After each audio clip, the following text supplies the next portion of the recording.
Hey, what's up, y'all? This is William, the permaculture consultant, and I wanted to give you guys an update on the abandoned permaculture demonstration site. New plan as far as like how the order of operations and how we're going to attack this. But we'll get into that in a second. What I want to show you right now is this microclimate up here in the front. So you can see that the sun is just about to come over those trees over there, if not already over. I think there's like a little hazy cloud over them, and it's frozen and it's frosty outside. Now, if your trees, these guys right here, and this swale, the swale on the other side, the swale up there, if your trees can warm up with the atmosphere before the direct sun hits them, then you can get away with warmer trees that are meant for warmer climates in your area. For example, like ThePermaculture, this was made famous or made popular by ThePermaculture. If he can grow Meyer lemons in the Alps because he has the atmosphere, the air around the Meyer lemon, he lets the atmosphere warm up the tree before he has direct sunlight hit the tree. So if you can make a microclimate where, like this one, where the atmosphere around the tree warms up before the direct sunlight hits the tree, then you can get away with warmer species in your climate. You can also put them on, like in the northern hemisphere, you can also put your warmer species north of the pond, north of any ponds or bodies of water that you have, and that'll create a little microclimate as well. That's what a lot of people do with peaches to prevent late spring frost damage on their petals. They just plant them on the north side of a pond, and the humidity keeps the blooms and all that stuff safe and protected. But that was just let me show you guys the main point of this video. I'm gonna get up here and we're gonna get a better view, and I'm gonna show you guys the new plan.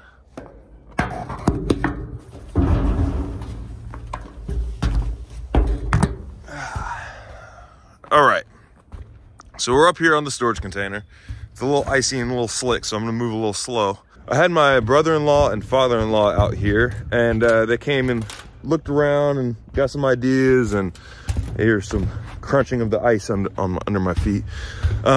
They came out here, gave me some ideas, kind of took a look around. My brother-in-law is really good at making things look aesthetically pleasing, which I don't, so there's that. But here's the new plan.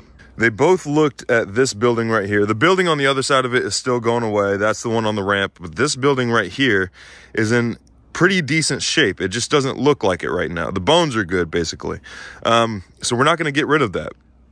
Instead, we're going to fix this up, and we're going to place it right over there, almost where you see my shadow, just a little bit above that. Underneath this tree, these trees right here, that's the goal, is to have it downhill. There's a swale over here. It's going to be on the downhill side over here. That's where we're going to put the building. And the reason for that is because these trees along here are really good at blocking the western sun in the summer. And if you've ever been in Texas in the summer on the west side of a building, that's a blessing. You definitely want to block the western sun in Texas. So that's where we're going to put the building. We were going to put the building way back there, back past the pond, but that's no longer going to be the case because we would have to drop, you see those little power poles? They would have to go down the driveway all the way back over there. And then we'd also have to run city water back there unless we wanted to rely 100% on rainwater catchment. And with as common as the droughts are down here, I don't want to rely 100% on rainwater catchment down here. So we're not going with that plan anymore. That might be a future plan. But to get the training center up and running as quickly as possible and as well as possible, we're going to get the building put over here. And this storage container, the one I'm standing on, this front end right here is going to be brought over this way a little bit. And then another storage container is going to replace the spot of this house right here. And then I'll have the Texas boys come out here and they'll put up trusses in between the two shipping containers. And this area in between will be a little drive-through barn area where, I mean, if you have a trailer hooked up, if you're dropping off livestock, if you're trying to put them in a corral or whatever you're trying to do, you can drive through the barn here. And then you can continue on the driveway and continue on down the property.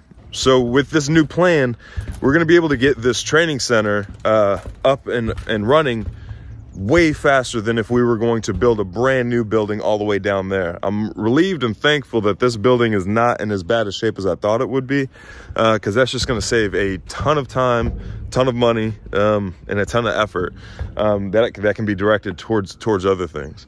So that's exciting news. The training center, I'm hoping, and the reason I'm saying it on camera is so you guys can hold me accountable, I am hoping to have this training center, the goal is to have this training center up and running this year. That is my goal. I want this up and running and people staying out here and practicing and homesteading and all that stuff. I want that to be done this year. And I would like to be teaching classes out here within 3 months.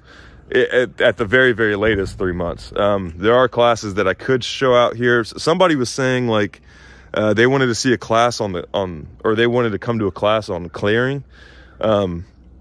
There ain't much to it other than just getting to it. There ain't much to clearing if you're not using animals and stuff. I probably won't teach that class, but there are other classes like I'm showing you guys over here. Let me get down and I'll show you guys.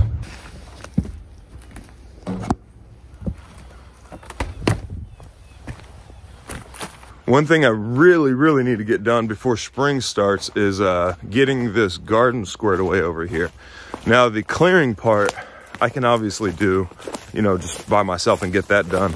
But I want to teach a class on how to prepare your raised beds for the upcoming, you know, summer, for growing season and stuff like that. Well, there's the gate that you saw earlier, but here is the garden area and it's severely overgrown, but you can kind of see between here, you can kind of see that raised bed right there. It's overgrown, it has bahia grass, it has trees growing out of it, has all this ragweed growing out of it, stuff like that. But I would love to show you guys that you can take something like that and put it in pretty good production the same year. That it doesn't require, it's very simple solutions. It's not hard, it's not difficult, requires a little bit of labor.